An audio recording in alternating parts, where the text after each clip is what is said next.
আসসালামু আলাইকুম।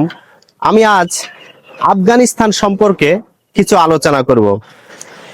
আফগানিস্তানে 2001 সালে তালেবান নামে সরকার গঠন হয়, যারা সরকার গঠন করেই কোরআনের আইন চালু করছিল, যার কারণে আমেরিকা, ইংল্যান্ড এবং পশ্চিমা বিশ্ব তাদের বিরুদ্ধে যুদ্ধ ঘোষণা করে।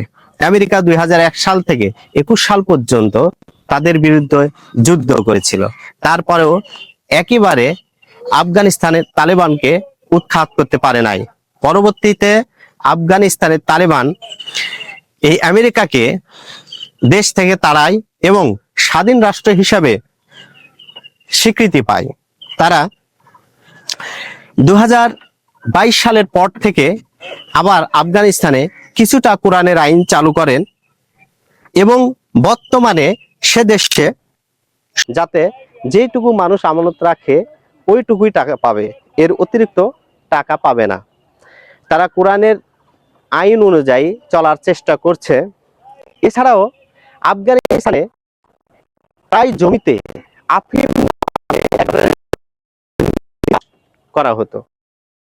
আফগানিস্তান সরকার এই আফিম গাছগুলো উৎখাত করে এবং সেই জমিগুলোতে ডালিম চাষ করে। তারা বেদেনাকে এক ধরনের জুস তৈরি করে, যেটা আন্তর্জাতিক বাজারে নাম্বার 1 পজিশনে যায়, কারণ তারা এই জুস ভেজাল মুক্ত করে বিশ্বে রপ্তানি করে।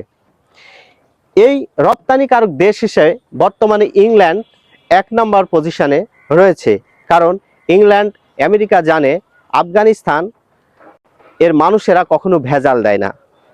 যারা তাদের সন্ত্রাস বলে যুদ্ধ করেছে তাদেরই আরো বিশ্বাস করে যে তারা ভেজাল মুক্ত মানুষ। এজন্য ইংল্যান্ড এবং আমেরিকা তারাই এই জুস বেশি কিনে। এইভাবে আফগানিস্তান সুদমুক্ত, ন্যায়, ইনসাফ এবং কোরআন ভিত্তিক রাষ্ট্র প্রতিষ্ঠা করতে সক্ষম হচ্ছে।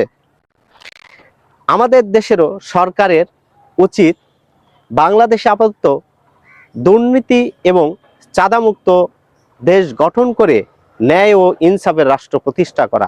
তাহলে দেশের জনগণ শান্তিতে বসবাস করতে পারবে। ধন্যবাদ।